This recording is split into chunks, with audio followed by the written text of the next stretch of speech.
Welcome to the program. This is an episode I have wanted to do since basically the day one of this program, since the first one we did. Remember, the key topic of this podcast series, the reason that we do this show, is to talk about big trends and to go beyond the headlines, to go beyond the day to day, and to find the most fascinating people to have the most in depth conversations with about the most interesting trends and topics of our time. Well, one of those that I have had a great interest in for a while, but I don't think gets a lot of attention or coverage, is the general field of what we'll call the blanket term of alternative medicine. Now, this goes beyond just the idea of Eastern versus Western medicine, of big pharma led medicine versus small town doctor or home remedy. We're not really talking about that. The topic of alternative medicine, I will use my own definition, and my guest today uses her own, which I will let her get to in the course of the interview. But the way I think of alternative medicine is any course of treatment that hasn't been through the scientific process to explain how or why it works yet. And therefore, it cannot be called science because it hasn't been thoroughly vetted in the double blind studies or in control groups or in all the other standards of what is true science. So we can't truly put it in the same category of the health and wellness that we do know that has definitive measurable effects, cause and effect for what we do and what it means for our long-term health. So if we start from that place, then anything outside of, in the United States, Food and Drug Administration approved treatments would fall into an alternative category. So a lot of people know this as things like acupuncture. No one knows really scientifically why that works. But for the people that it works for, even if there is some sort of placebo effect at play, well, for whatever reason it works, it works. The diets out there, the fad diets sometimes, or maybe the not so fad diets, but those options out there that no one can explain exactly the mechanism that makes it work, why you get better or more fit, or you sleep better when you take something out of your diet or put something into your diet, or you exercise at a certain time of the day or not. But the point is, it works for some people. And then there's other space, and that's what we're going to talk about with Alison Crosthwait today, who is our guest on the program. Alison has a fascinating story. She started her life as a Wall Street analyst, and a very successful one at that. I'm not going to go through all of her in-depth resume. You can actually go to AlisonCrosthwait.com, and we put the link to that in the description of this show if you'd like her full biography. But for the purposes of this conversation, it's safe to say that she spent, well over a decade of her life in the high stress environment of, basically Wall Street, and was very successful, rose to very prominent heights, made a significant amount of income, and by all external standards should have been feeling like she was living the life. And yet, as Alison says it, and she'll tell her own story here in a moment, just was not feeling that way inside, was not feeling fulfilled, was depressed, was anxious, was scattered, did not have the life outside of work that she wanted to have, and made a pivot into, because of some assistance that she received, into being a licensed psychotherapist, and took those courses and got the license and practiced that form of medicine, that proven and approved form of medicine for patients, treatment at least we'll call it. And then she decided that there are things that may work for people who are suffering in that mental exhaustion space that are less about traditional therapies, and they require a deeper level of care and treatment. Now, I want to be really clear that this program is in no way, shape, form, or fashion an endorsement of any specific treatment for any specific person. We are here to talk about the big trends and people seeking medical treatments outside of the conventional, approved, and licensed medical universe that we know today in most of the Western world, and in fact, most of the world as a whole. Treatments that have been through government approval processes, drugs that have been approved for specific reasons, and treatments that don't involve medications that have a scientific basis, a strong scientific foundation, and endorsement behind their use for specific treatments. We are not here to endorse any one of those treatments. We are here to talk about the trend. And we felt Alison was the right person to do it because, number one, this is a person who started their career completely outside the medical field. So there's no bias towards or against traditional medicine. Because I think sometimes when you speak to medical professionals who have literally spent their entire life from the age of 18 in their pre-med courses all the way through getting their doctorate and moving on into the world of medical care, I think it's hard to enter that world at 18 or 17 or 16 and not be strongly influenced by it. But if you come from the outside and you start in a completely different profession and you look at it fresh and new with adult eyes later in your life, I think you have a different perspective. And I think you'll find Alison has that different perspective. The other thing is that Alison spent time in what we would call traditional therapies and as an administrator of those. So she knows what she's talking about. This is not somebody who just went from Wall Street to alternative medicine and didn't make the transition in a organized and thoughtful way. This is somebody who tried the traditional medicine route, or at least the traditional treatment route, and saw things that weren't quite working for people and led her down a different path to explore different alternatives and different options for specific people. And that seems to be a growing trend of there's a couple convergences of trends that led me to this program. So number one, it's a big trend of people suffering with depression, anxiety, stress disorders, and all kinds of mental health issues, and not mild versions, severe cases, such that people are having to step away from the workforce for extended periods of time to seek that treatment.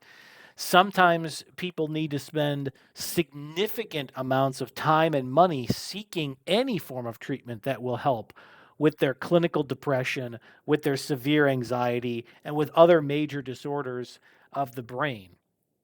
And this is a clear trend in the Western world. I can't speak for every part of the world, but in the United States, in Canada, in Western Europe, in East Asia, in Australia, in New Zealand, in many of the countries of the world that identify with Western values and have long work weeks and have all the major stresses that every society has ever had about food, shelter, money, it seems to be getting worse. And it's probably tied to our social media and digital media addictions and our constant bombardment of information. But whatever the cause and effect is, it's a trend. It's clear. It's significant. Here in the United States, there's constantly articles in our news about the enormous need for therapists, for psychiatrists, for psychologists, for even counselors, because of the huge numbers of people, many of them adults, but an increasing number are children and teenagers in need of this care. So I thought it was really important that we do this program to discuss that trend. Now, there's two other trends that I think converge here. One, as I mentioned earlier, is the emergence of the general acceptance of alternative treatments, those outside of the normal bounds of approved therapies by licensed physicians. And I say this is a trend partially through anecdotal observations, but partially through even seeing how large companies and some of the CEOs that I have spoken to off air have talked about this being a real challenge, that the health insurance plan used to be sufficient. You can get all of your needs taken care of through your health plan, your vision plan, your dental plan, and they felt like they were doing right by their employees. but increasingly as they were seeing employees go through mental health crisis, they didn't feel like they had the right support in place, and they didn't feel like those traditional benefits were sufficient. So they were seeking other benefits. And some of those were in the psychology space or the psychiatry space that layered over and above their health plans. So this is a big deal for employers. This is a big deal for governments. It's a big deal for school districts. It's a big deal for nonprofits, for that matter, who can barely afford any sort of a benefit package, but need to have something available for their workforce. So there's that trend of companies trying to support their employees who have increasing amounts of need for this mental health support. And then the last trend at play here has been a significant reimagining of what it means to be healthy. And this feels like a larger cultural awakening. I think for a very long time, our definition of health was purely physical. That as long as you could move freely and didn't have a diagnosed degenerative disease or were struggling with something like cancer or chronic heart failure or issues with your lungs or your kidneys or your liver, and as long as you weren't hobbled by some disorder like diabetes, that you were healthy. And as long as the physical health was good, you would consider yourself healthy. I think there has been a significant reawakening, potentially driven by the events of the last few years, that maybe that's not the case. Maybe you can look healthy, your body can be fit, but your mind can be in a completely different and very bad place.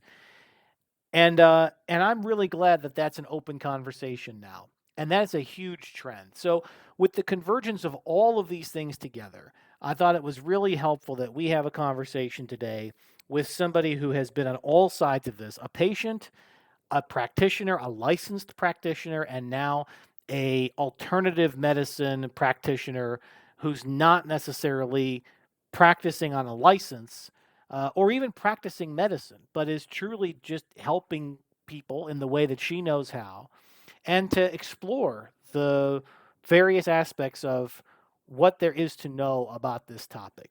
Again, I will stress it again.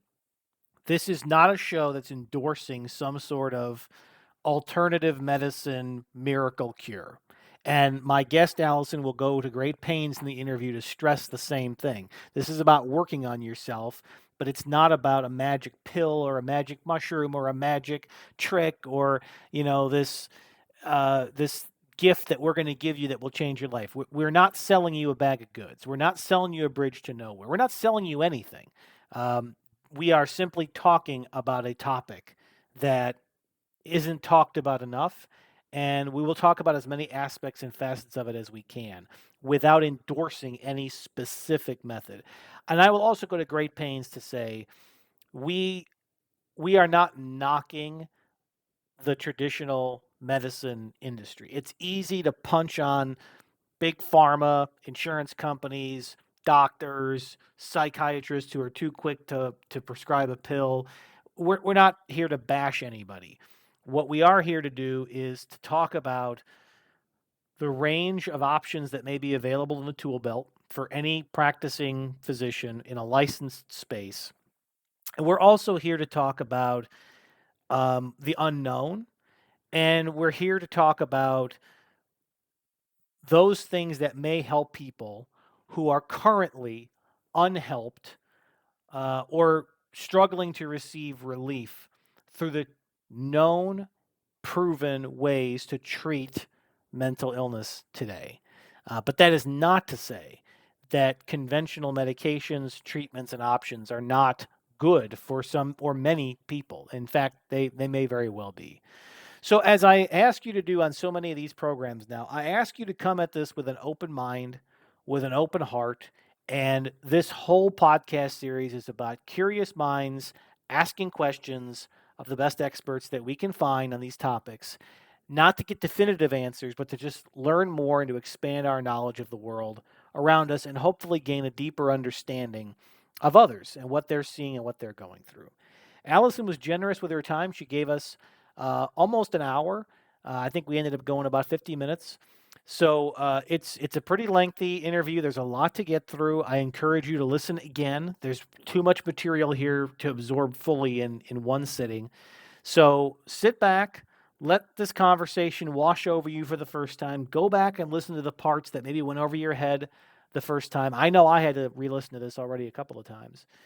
And if you find this useful, if you find it interesting, if you know somebody in your life who may find this interesting, share it with them. Again, with an open heart, with an open mind, without judgment, and without prescription for what's good for any one person. Um, I think you might be helping some people out who may have struggled to this point to find some of the answers that they're looking for using more traditional means. So, with all of that as the setup, and I know it's a rather long one for how we generally get to our interviews, but I thought it was required for this episode. I now present to you my conversation with Alison Crosthwait. Alison, welcome to the program. Thanks so much for having me, Brian. So you have a fascinating career story. We previewed a little bit coming into the program. 15 years on Wall Street before making a transition into what we in the West would call traditional psychotherapy and then into alternative medicine. So tell us a little bit about your background and what took you from Wall Street to helping everyday people. Sure. Well, really, it was my own problems that brought me into this transition. I found Wall Street very stressful. My relationships weren't going well. I was drinking too much. And so I sought out psychotherapy. And the amazing thing was, it helped me a lot. And I started to get really obsessed with it because I thought we were just talking. Like, how does this help anything? But it did. And I started to study and go back to school to learn it, mainly because I wanted to grow.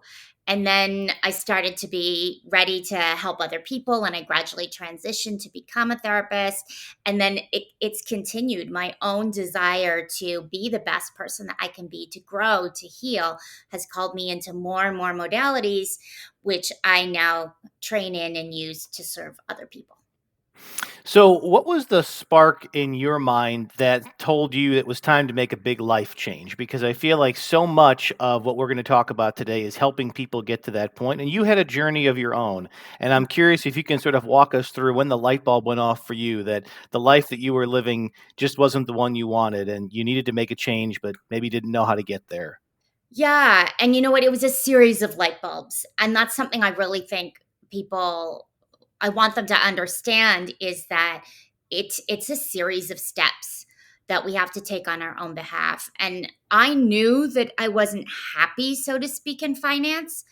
I knew that I was frustrated by um, a whole set of skills that I had that I wasn't able to use there, but the compensation was really good, and I think a lot of people can relate to that. And you go to a cocktail party and people think you have a good job. Like, there's kind of an identity to it. And so I was frustrated, but I didn't know what to do. And then I got a package, and during that round of layoffs, I left the firm and started interviewing at other firms. And this was really when I realized I was done, because I went to an interview and the guy started talking, and I realized this was going to be the same job. Like, it was going to have the same problems. And I was like, I can't do this again. Like, I cannot join this firm pretending that I think that it's going to be this great journey when really I can see the game I'm going to have to play, and I can't play it again. And so I stopped interviewing, and I said, I'm going to figure this out one way or another. And I started going into therapy full time.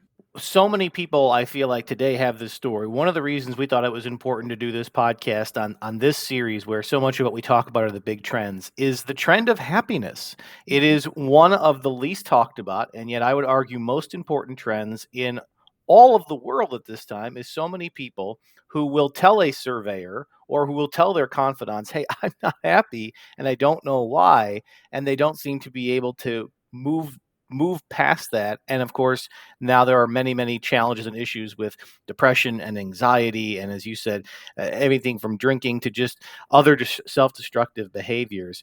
So it's certainly something that we observe casually, and you hear about it on the periphery.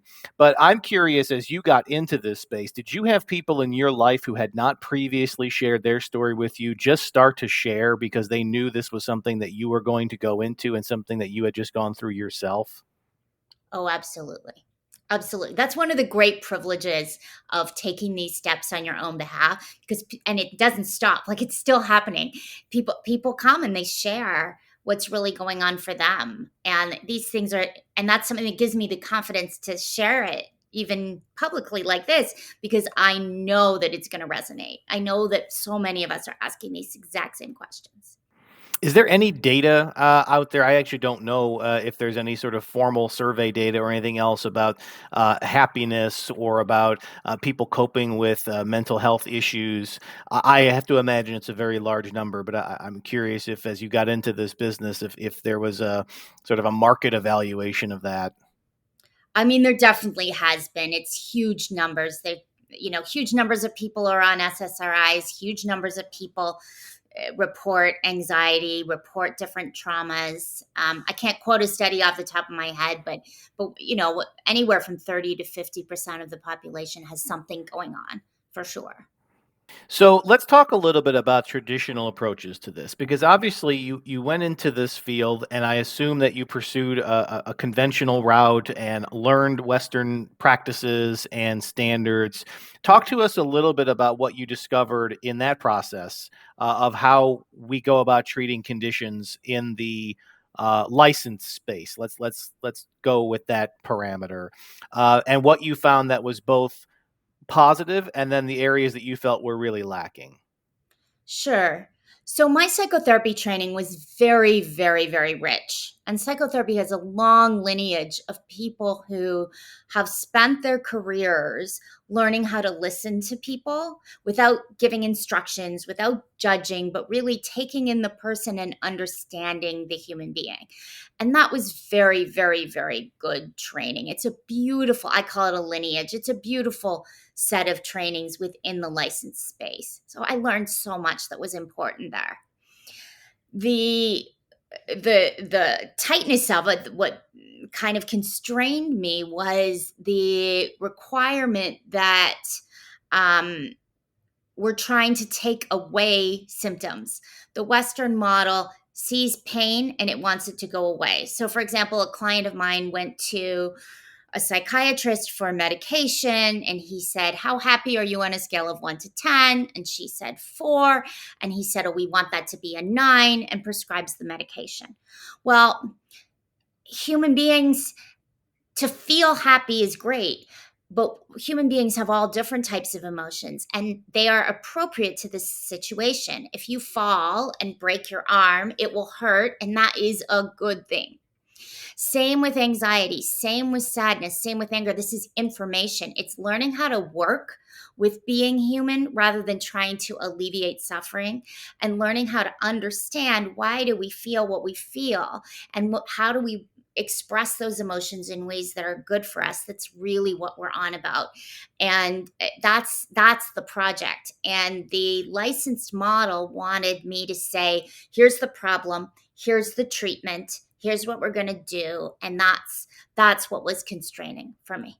What did your patients expect as they came into those settings? Was that their expectation to sort of get a cure, so to speak? Or did they understand that this was nuanced and a journey? Well, it depends on the person, right?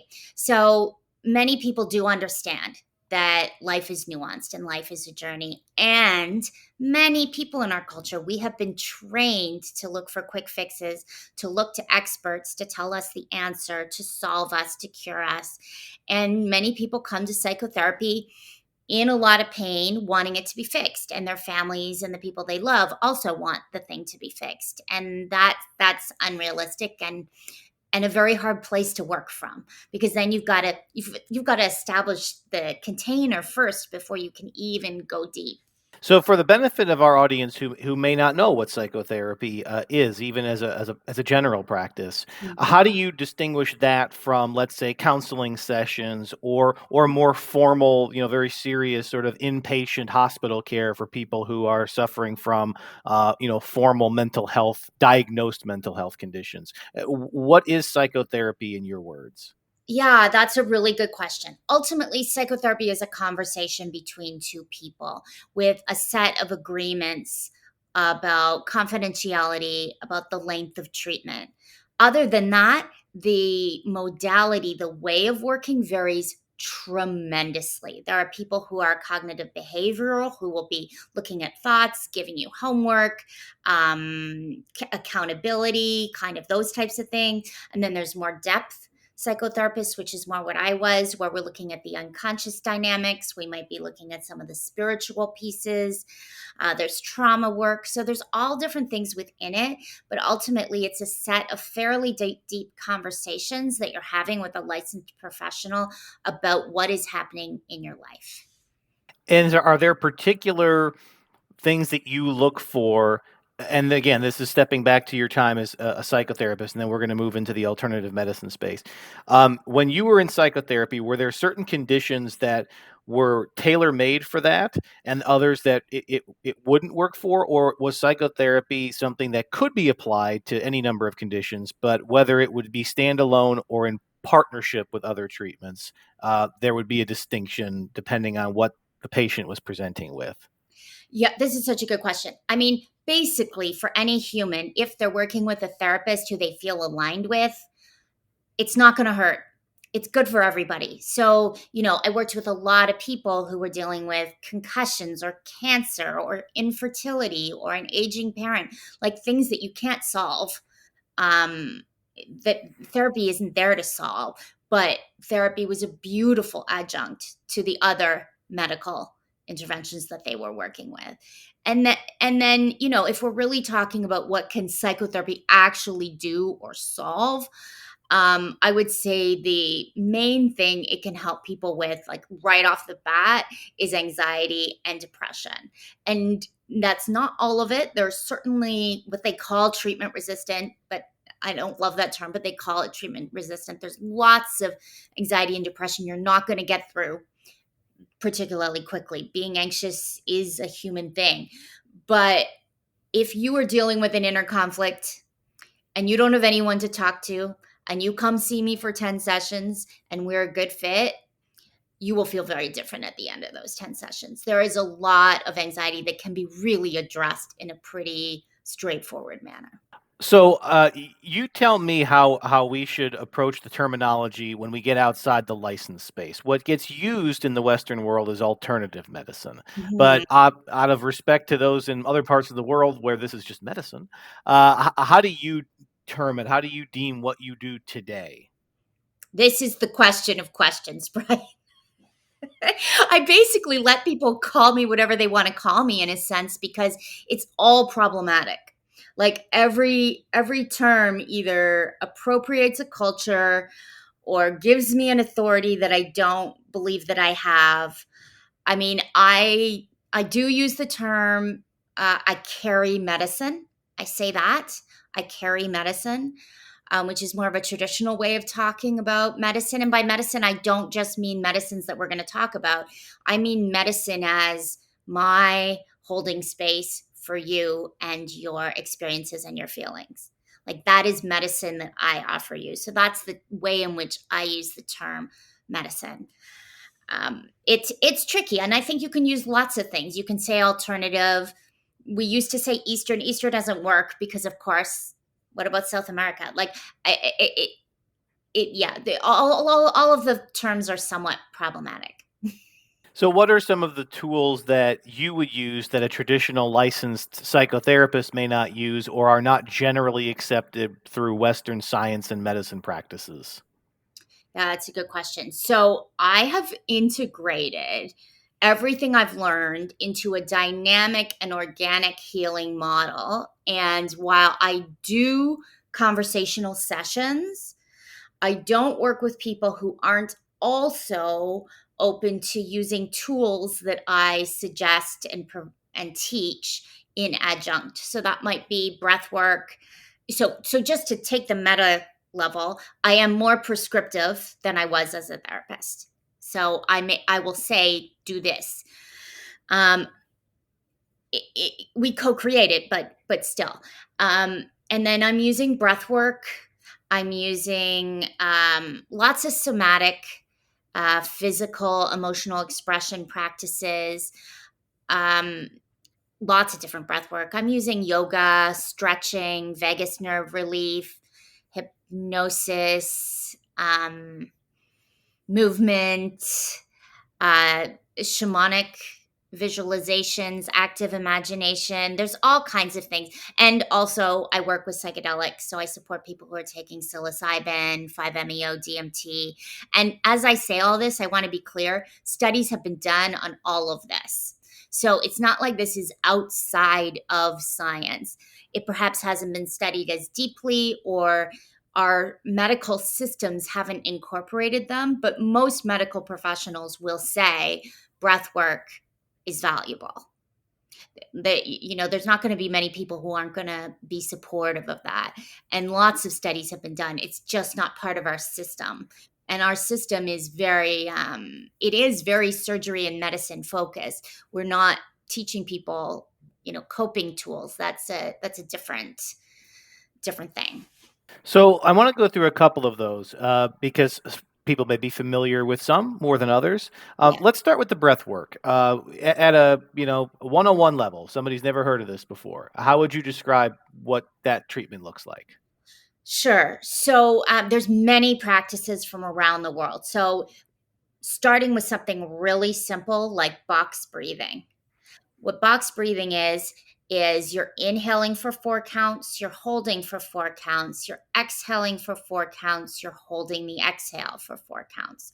And you're just 4, 4, 4, 4, 4, 4, 4, 4 over and over. It's a structured breathing practice that regulates the nervous system. And that's just one example. So there's structured breathing. And then there's types of breathing where you're manipulating the breath to increase the life force energy.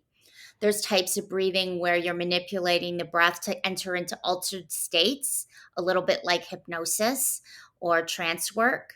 There's types of breathing that are trying to send energy throughout the body. And these come from many, many different traditions around the world. Would there be any health issues, let's say with that one in particular? Let's say somebody comes to you and they have cardiovascular issues or something like that. Is that something you have to take into account as to whether certain breathing treatments would be appropriate for somebody in that condition versus, 25-year-old, young healthy person, no underlying conditions? Does your physical health affect whether or not you can take that treatment? Yeah. So box breathing, humans can box breathe. Because it's just about relaxing. But some of the other practices, the increasing the life force energy, the altered state practices, they are intense. And in general, if somebody has high blood pressure or heart issues, I can't talk with their doctor, but I'm asking them to talk with their doctor and get approval for that. And generally, those people are not suited to the more intensive pieces because their body is saying they already have too much energy. Their body is saying, like, you need to relax. So I wouldn't be suggesting that they do those practices anyway. Okay.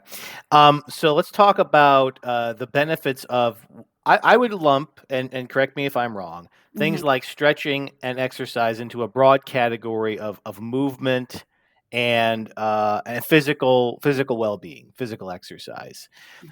Now, in your view and from your experience, what is actually going on in our bodies that takes an activity like that, and helps with underlying issues like depression, anxiety, and any number of other mental health disorders? Yeah, there's a bunch of things. So the first thing is we can only feel emotions to the extent that we have the ability, like our body is like a battery, to the extent that our battery can feel them. So, for example, if someone is very physically weak, like very, very, very physically weak, they can't actually feel the extent of their anger or their sadness because they don't have the life force energy to do it. So part of what the physical work is increasing the strength and the capacity of the battery to feel and to act in the world and all of this. Also, it's about the nervous system.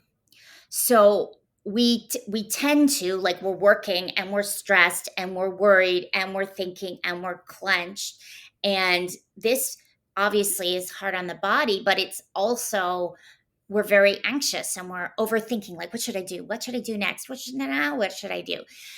And when we breathe and come into like a stretch, we are bringing the sensation into the physical body away from the mind, and we are bringing oxygen to the nervous system, and it is able to relax and be more present, which in turn allows emotions to flow, which are underneath all the anxiety. It allows the mind to open up and maybe have a new idea rather than the same things you've been thinking all day long. And so the whole system works better when we are relaxed. You mentioned earlier movement as its own category. Now, would that be incorporating things like we talked about with yoga and stretching, or did you mean something else by that term? Also, dance.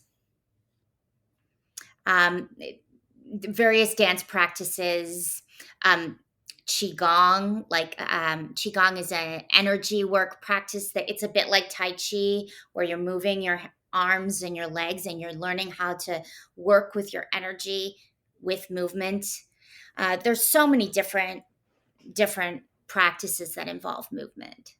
Okay. You mentioned act. I think it was an active imagination was the term that I heard. Mhm. Talk us through that. What does active imagination mean? So active imagination means you kind of set yourself a task, you close your eyes, and you go there. So, for example, I often have my clients go on a little visit to visit themselves 10 years from now. So close your eyes. I guide them in this exercise. They go visit themselves. What are you wearing? What are you doing? Where are you? And then you have a conversation. And so you're accessing a part of yourself that is there, right? It's there, but it takes a little effort to find it.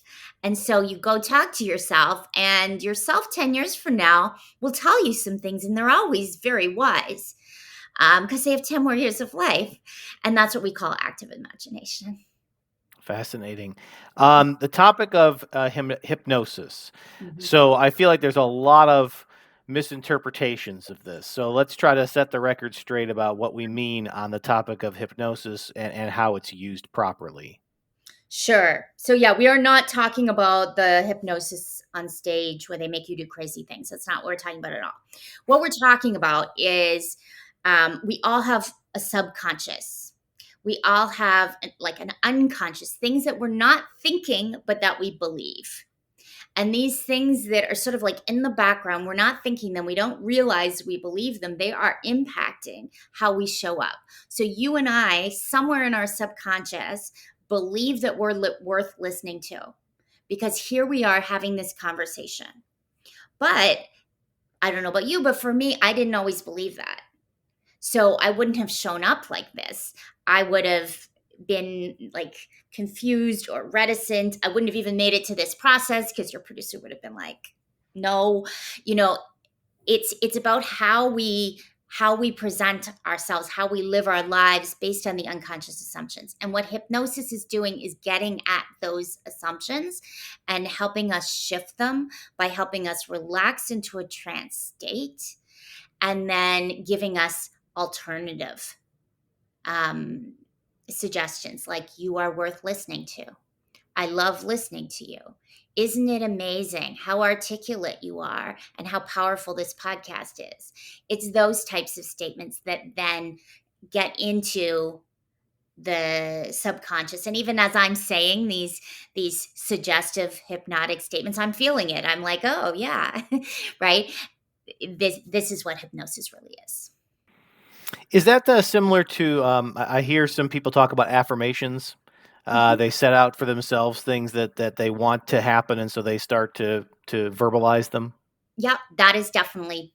is similar. Similar. Mhm. Excellent.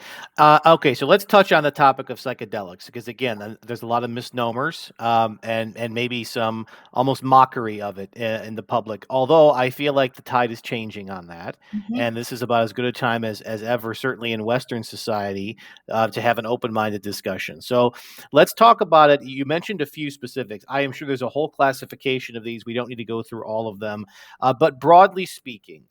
Mhm. I'm sure that not everybody that you treat is right for that treatment, and I'm assuming that there are probably very specific use cases for it. Let's talk about maybe the most common use cases for using psychedelics, and then we'll get into a little more detail about which are effective and why. But let's just start with the scenarios where you would Mhm. consider the use of them.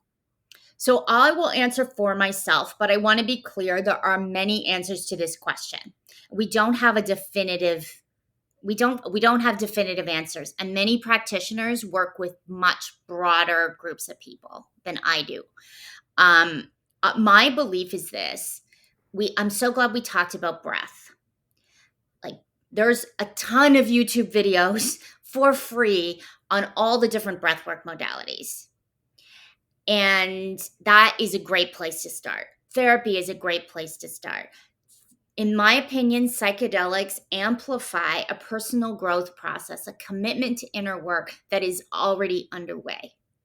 And you need to have a foundation of understanding why you are the way you are. You know, this thing happens and you get triggered, and you have done some work and you understand you're triggered because of something that happened when you were very young, and you can bring a little bit of compassion to yourself, and you can see beyond just the momentary trigger when the world looks small. Like this type of work is essential, because otherwise psychedelics are just going to send you all over the place, in my opinion.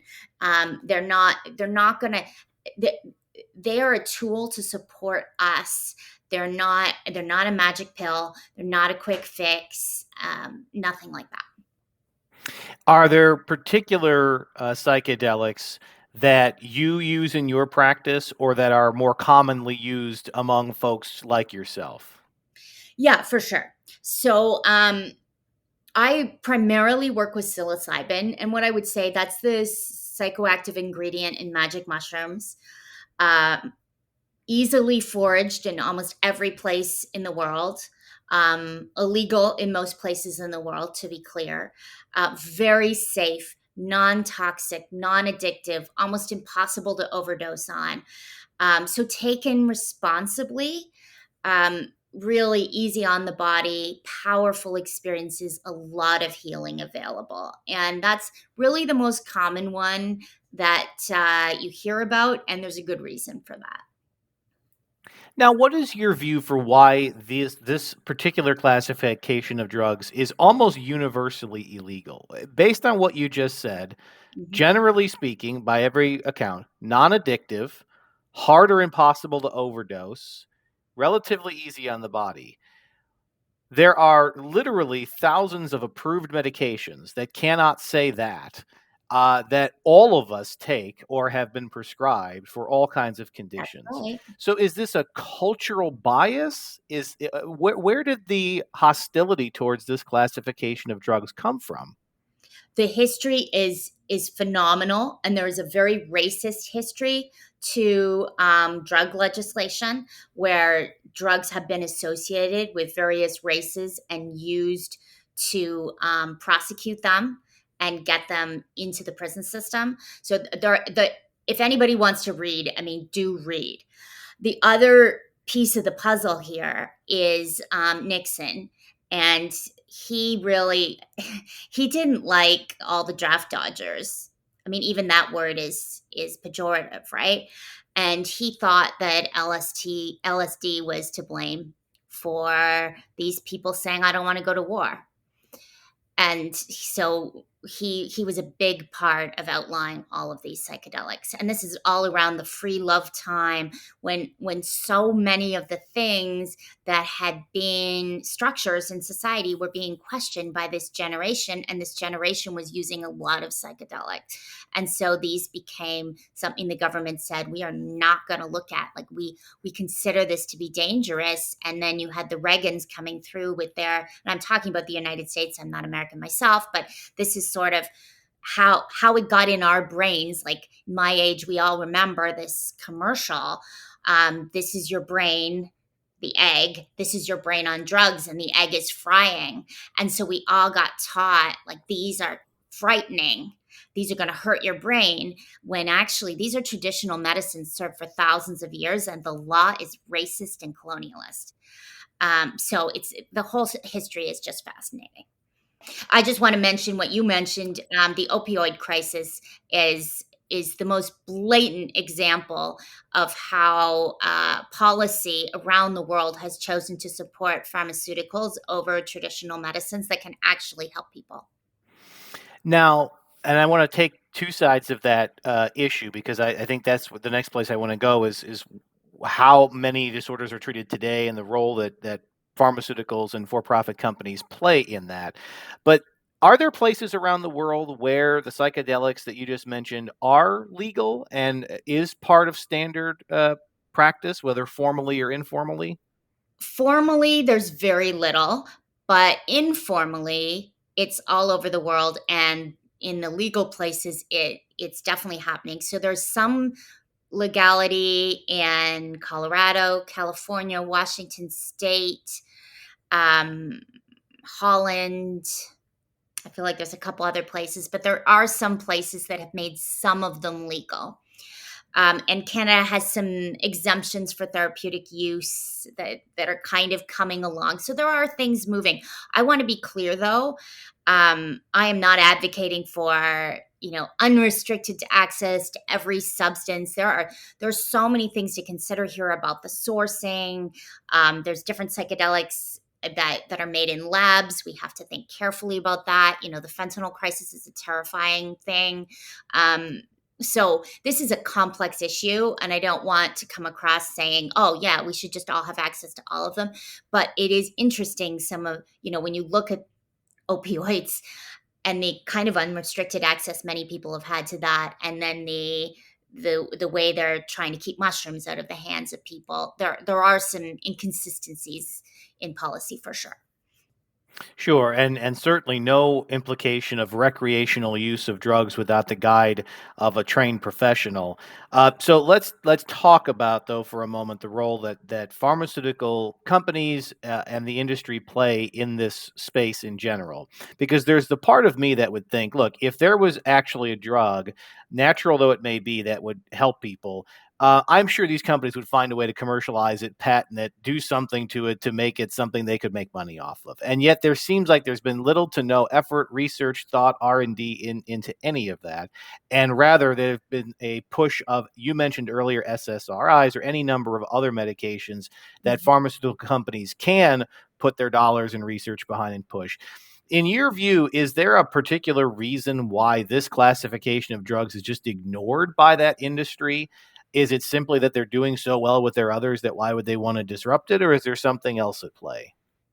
So again, just my view, but they are trying. They're trying very, very, very hard. I think, just my view, that they are not able to get the magic pill that, say, an SSRI or an opioid is, because these medicines don't work for symptom relief. For some people, they can microdose mushrooms and they will feel better. But that is, in my experience with these gorgeous plants, not what they're here to do.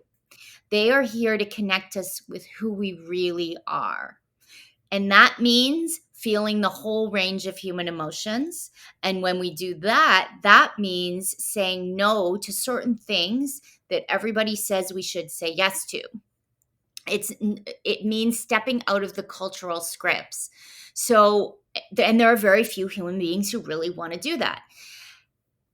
So the pharmaceuticals don't have the same power when they create these medicines, because the medicines aren't under our control. They're not a chemical that relieves pain for 6 hours. They're not like that. That's my view as to why I don't think they will ever. I mean, they will do certain things, but they will never create a pill that's as popular as Prozac out of psychedelic medication. And so let's talk about that for a moment. What are the risks for somebody like yourself who's trying to treat people and really treat them over a period of time? What are the risks that come with medications that do give short-term symptom relief and maybe allow people to put off those bigger, deeper discussions? Does that create a risk unto itself if there's too much symptom? I mean, it's almost crazy to say, but too much symptom relief? I mean, I think that's what our culture is right now. We're a culture of eat, shop, watch TV, take a pill as a way of dealing with ourselves, as opposed to how do I actually feel and what do I want to do and express in the world.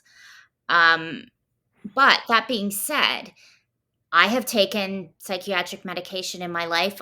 Pretty much everybody I know has. Um, and there is a place for it. These medications, when we are in times of great difficulty, help us to regulate such that we can continue to live our lives, take care of the people we take care of, do our jobs. That is really important. So I'm not against them. I have some concerns. About the addictive quality and what it's like to go off them. And I have some concerns about how, in general, we're taught to take a pill for your emotional problems or to have a drink or whatever it is, rather than honor the feelings that we have and realize that they are very important, precious, sacred parts of ourselves that give us information.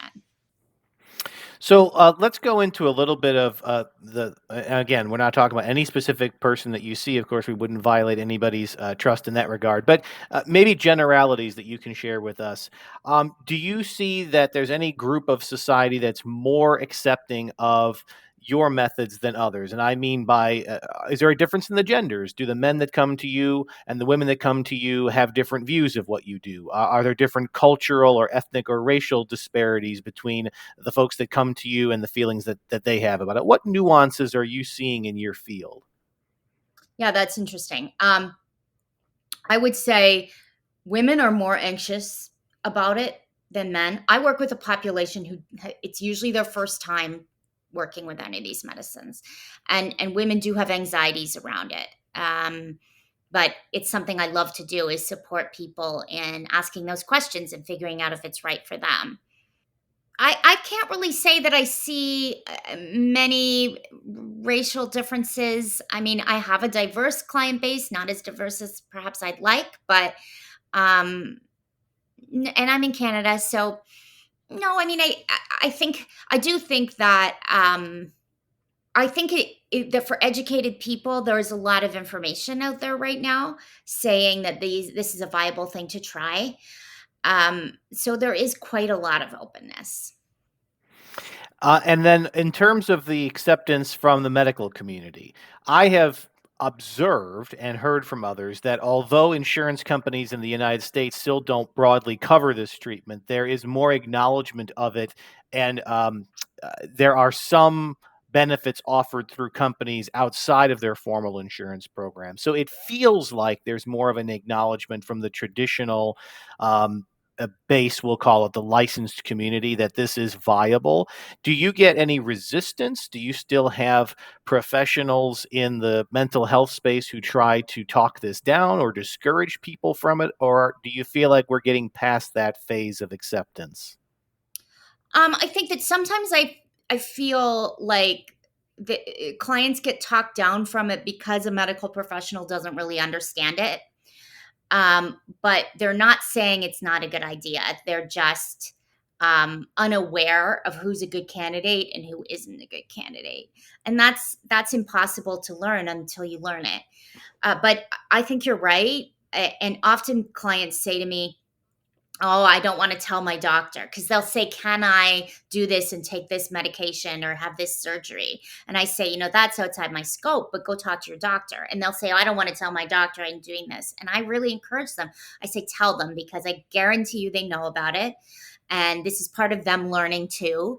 And they need to know, like, they need to start doing that work and asking those questions. And it's always a good conversation when they do. Medical professionals are very open now. um, it's hard to avoid this conversation. It feels like to the layperson that there's a lot more depression and anxiety among young people Yeah. than there have been in the past. Now, that may be perception. I think every young person can remember, or everybody our age can remember back to when they were young and the anxieties that they had at that time. But it definitely feels like there's different pressures now. Are Mhm. you getting younger clients to come to you? Yeah, I am. I don't do many sort of therapeutically oriented things anymore. I do more personal growth things, but I do help my friends' kids.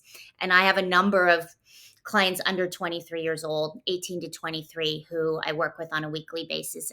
They're under a lot of stress, and while their brains were forming, they were isolated, and that was really hard on them.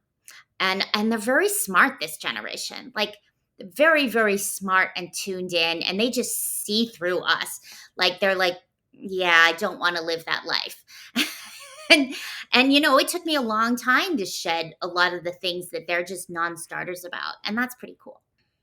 What do you think those stressors are? I mean, we hear about cell phones, social media, the sort of general pressures of a technology-based society. Is it as simple as that, or is there something more, do you think, at play? I mean, I think each generation parents in a different way and hands something different. And I think that generation has been parented with a lot of attention, and perhaps not as much space as they needed to explore who they are. Um, I think their parents really wanted them to be well and cared for. I mean, my generation, I don't know how old you are, but my generation, we were not paid a lot of attention to. We were, we were out like five doors down doing whatever we wanted, come home for dinner. And so I think we parented with a lot more anxiety and wanting our kids to know, like, we're here, we got you. And then they just didn't get they didn't have as much room to kind of explore themselves. And I do think that is one of the pieces of the puzzle that's happening here. Is you need to kind of get lost, you need to get scared, you need to get sad, you need to feel like a failure. Like, all those things need to happen in order to build resilience. And that's a great topic, is the topic of resilience. So, one of the objectives, I assume, of your treatment is to really help people build up a little bit of that tough skin to be able to handle all the things that life has to throw at us, right? And it definitely feels like that's a never-ending barrage. And I'm sure that people, no matter what your age is, if you're tuned into the world, there's a lot of negativity and a lot of things coming at you. So, how do you know when you're making progress with your patients? What signals do you look for? What cues are you clued in on so that you know that the treatment plan or the recommendations that you've made are actually really having real-world effects? Great question. So we always start with an intention, which is sort of like a goal. So you might say the intention, a very simple one would be, I am at peace. So that becomes our measuring stick. So we look for peace. And when I start to see peace, that's a sign, in moments, of course. There's also ways of thinking, choices that are made. You can kind of see it over time that a person is relating differently to their life from the way they were relating when they started. And usually, what I'll do is say, "Oh, that's really interesting. You just had that experience and you responded to it so calmly. Remember a month ago when we started and you told me about that situation and you couldn't sleep for 2 days?" It's that type of thing. It's like noticing the differences in response.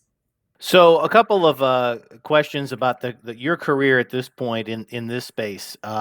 What has been the most rewarding experience that you've had? And then the flip side of that would be, what's one of the big disappointments that you've had in trying to support people? I mean, rewarding. is when I support someone in an intention, for example, to not go on SSRIs, but to work with their anxiety and thrive without going on medication. And this person I'm thinking of, we worked for 6 months and she was a new woman by the end. And when I see people reach their goals like that, and I am not saying SSRIs are bad, I am saying that for this person, they wanted to give something else a try first.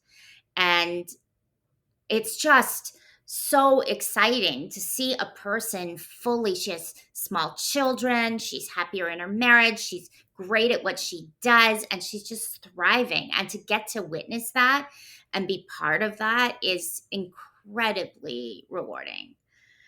In terms of what's disappointing or challenging, I think the hardest thing is I've worked really hard on myself and I support a lot of people in their work on themselves. And I know that so much is possible for all of us. And the number of people who use time and money as reasons, and I understand that financial constraints are real, but for a lot of us, we have discretion in how we use our resources, and people use time and money as reasons not to do the work over and over again. And they cycle through, and there's a part of me that knows that when they're ready, they'll be ready. And there's another part of me that's like, this is not going away. It's only going to hurt more. And that's what's going to get you to call me or someone else 2 years from now. So like, please, could we just do it? I will get you through this in 3 months. We'll be done. And then so that's really the hardest thing for me, is to see people not choose their health. So last question for you is everyday tips, everyday things that anybody listening to this program could be doing to reduce their anxiety, their depression, their stress, or just be a healthier individual on a day-to-day life. You've observed plenty of patients and you've had a wide perspective in your life and career. So what are some tips for all of us to take away that can make us healthier in our everyday life? Okay, so the meta tip is this: you don't have to make big changes like I'm going on a diet tomorrow. Just make incremental small shifts over time on behalf of your body, mind, heart, and soul. Very small. All of the physical things you do, diet, exercise, sleep, all of those things are so important for your emotional and mental health. So if you are struggling with a difficult situation at home, with anxiety or depression, take care of your body and do it in incremental steps. Like if you are not moving and eating junk food all the time, add a portion of vegetables a day and go for a 15-minute walk a day. Like don't try to change the whole thing right away because you will burn out. The other thing, when we're talking about emotional and mental health, can you find 10 or 15 minutes first thing in the morning for a date with yourself? And that can be the box breathing. That can be listening to some really beautiful spa music on your streaming service and looking out the window while you have your coffee. That can be journaling things you think and feel about your life. But it's 10 to 15 minutes of space for attention on you. And it's creating that space to feel, to think, to notice. And that if you do that every day, that will pay off in the most beautiful ways. And it is not easy. I very much understand that. And there's a reason it's not easy. But that is a very beneficial practice. Important advice and counsel for all of us. Alison, you've been generous with your time today. If people would like to learn more about you, what would be the best way for folks to follow along with your work or get in touch with you? Sure. So my website is AlisonCrosthwait.com and my Instagram handle is Alison Crosthwait. And those are two very good places to find me. Excellent. And we will put links to those in the description of this podcast. Alison, thank you so much for taking time to speak with us today. Thank you so much, Brian. This was a great conversation. Thanks for all the work you do. I'm going to reiterate again at the end of this program that you heard a lot today that you may have heard for the first time. Now, in full transparency, some of what we talked about there, I had previous knowledge of, or at least I've read up on. But probably 50% of what we talked about in that show was the first time I'd ever asked that question to anybody. I literally had no idea. Like, I don't know anything about psychedelic drugs. I'll tell you that. I don't know the first thing about most approved psychiatric therapy. I just have not spent that much time in it. I know many of you in the audience, however, have firsthand experience with some of these, whether the use of those mushrooms that we talked about, or the use of traditional psychotherapy or other psychiatric medications. So I truly came at this in the spirit of this show as a curious mind wanting to learn more. And I hope in my journey of learning, many of you came along with me. And for those who already had some knowledge of what we talked about, at least in the subject matter, hopefully you're a little more deeply educated now than you were before, and you learned something new in this program. Either way, I think it's important that you start understanding the language of this space. And that's why I asked the question about how we talk about this. I still am so unsatisfied by the term alternative medicine. I wish I could come up with something better. I know we talked in the program about a couple of different ways to say it. But whether it's alternative or expanded or some other word that we can find better, I think it's important that we start speaking in these terms of what we know and what we don't know. Because if there's one trend that is ever changing, it is healthcare. When you think about what we know now that we didn't know before, in the big things and the little things, researchers in the healthcare space will tell you that breakthroughs may only come through, once every decade or so, but incremental improvements are happening all the time. And when you look at them in totality over the course of 15 or 20 years, they're revolutionary. This is especially true in surgical procedures. I mean, you talk to professional athletes who 25 years ago, a major ligament injury would have been career ending. And now some of these athletes are getting back to the gym within 4 to 5 months and getting back on the field within 9 or 10 from injuries that used to be career ending. Now, I grant you, those are musculoskeletal issues. It's not exactly curing heart disease or cancer. But even if you talk about that space, the advances in heart surgery procedures and how quickly that recovery time is now versus what it used to be, the kind of medications that you can now give earlier in life when you identify people having issues with cholesterol, the cancer treatments that are available, the success rate in treating many cancers is so much greater than it used to be. So many more lives are saved. And yes, there's no cure, but tremendous progress has been made on diseases and ills that used to be death sentences and now are still major inconveniences, but no longer a guarantee that you're at the end of your life. Knowing that healthcare is always under this transformation, we would be silly to not be humble enough to acknowledge that there's still so many things we don't know about our own bodies, so many truths that we still haven't uncovered about how the human brain works, about how foreign pathogens work within our bodies.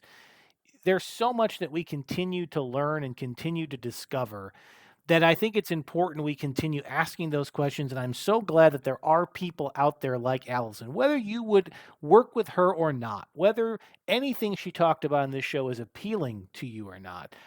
I hope you are as grateful as I am that we have people out there who are pushing those boundaries so that we can have those experiments, so that some people can be helped. And maybe we can't give it the perfect explanation yet, but would you rather wait for us to have the perfect explanation as to why some alternative treatment today turns out to be a standard of care 20 years from now? Would you rather wait for 20 years and have thousands of people suffer between now and then, or would you rather have those people helped and we figure out why they were helped later? We need those people. And as long as they're not doing anything illegal, unethical, as long as they're not harming anybody, as long as they're staying within the guidelines of basic ethical care and standards, and they are committed to helping people rather than profiting themselves at the expense of people's health, then these are important people to have around. And they're worth giving airtime to, and they're worth considering. Now, look, I hope that nobody listening to this show ever even needs to explore this topic for themselves. But chances are, given the number of people in the US and around the world struggling with mental health issues, and people who are married to somebody or have a child or have a parent who are struggling with mental health issues, there's a pretty good chance that you will interact with the healthcare system in this space. And if you're unable to find the answers there, then maybe somebody like Allison can help you. Um, and maybe there's somebody in your community that is in alternative treatment options. And I will also say one last thing about this topic that I think is so important to highlight. A lot of what gets talked about in modern healthcare is about treatments that can be given to you to make you better. But it's this idea that there's nothing you can do to help yourself, that we have to have a pill or we have to have an injection or we have to have a treatment of some kind that only somebody else can administer to us. I think one of the most encouraging things about a program like this and an interview like this is the revelation and the reminder that there's a lot we can do in our own lives without having to take a pill, without having to take a risk, a chance, a surgery, without having to worry about any of those side effects. There's sometimes just finding the right person to help you work through those challenges that are causing you the pain in your life. But it requires you to work on yourself.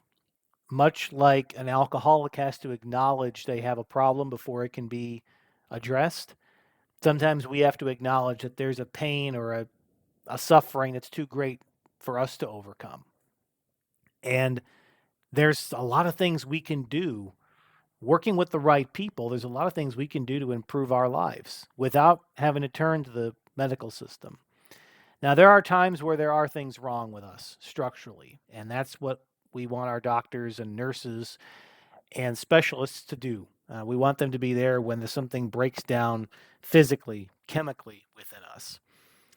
But it should be encouraging to all of you to hear that sometimes it's just about changing the way that we process information.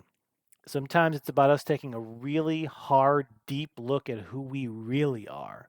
All those little nasty things that we try to cover or pretend that aren't there, or the scars of the past that we choose not to deal with. Like anything else in life, sometimes you have to take a step back and take an honest look at yourself. And this program was a reminder to us that some treatments are self treatments. They're the things that we have to be willing to do, no matter how painful they are, so that we can get to a better place. And hopefully, you found some inspiration from this program, and hopefully, it opened your mind to this topic that I think you're going to be hearing a lot more about if you haven't already. And we will revisit in future episodes as events warrant or as there are emerging topic studies, trends, or approved procedures for that matter in this space. So let me preview our next episode really quickly for you all because it's a total change from what we did this week, but I think it's a really important topic. So we do cover geopolitics in this program pretty routinely, and again, we don't talk about the headlines per se. We take a bigger picture. We look at the bigger trends of the world, and boy, did we find a really good guest for you to talk about this. Um, Irina Sukerman is going to join us in our next episode. She's a human rights and national security lawyer, and she's also the editor in chief of the Washington Outsider and president of Scarab Rising, Inc. Highly educated and prolific writer with her work appearing across the world, whether you're listening in Europe, the Middle East, the United States, any number of international publications. She has been published pretty much everywhere, has been featured on a wide variety of news outlets. Here in the U.S., she has appeared on a number of major cable news networks. But I don't think any of what you're going to hear from her next week is coming from a place of bias, malice, or political hackery. This is somebody who looks at the world in the biggest possible picture to help us understand all the interconnections that maybe we don't see. It is a fascinating conversation, another one I look forward to since the early days of this program, and I'll be excited to present it to you next week. In the meantime, you can always catch up on all the episodes of this podcast on my website. The home of this show is brianjmatos.com. You can find all of our episodes there. You can subscribe via any of your favorite podcast subscription services. We've got the links right on the homepage. It's the first thing that hits you in the face when you get on that website. You can find us on Apple Podcasts, Spotify, iHeartRadio, Amazon Music. You can find us on the Odyssey app. You can find us pretty much on any service, anywhere that offers podcasts. This program is available. But if you just want to listen to a show or catch up on the show notes, which I like to leave for every episode, you can find all the episodes, the blog, which includes all of our show notes, and links to all of our guests, their websites, their books, their social media accounts. You can join this growing podcast community, I should say, of curious minds. And of course, you can find me on any of your favorite social media channels. I'm active on Facebook. You can find me at brian.matos, or just follow my Brian J. Matos podcast fan page. You can also find me on X, formerly known as Twitter. I'm at Brian J. Matos there. We try to post all of our episodes there. You can also find me on YouTube. We post clips of these programs. For anybody who doesn't have time to listen to the whole show, you just want to get a sense of what it's about, you can find those clips on YouTube. We also try to get this program introduced to new audiences on that platform. And we're working on some exclusive content just for the YouTube channel.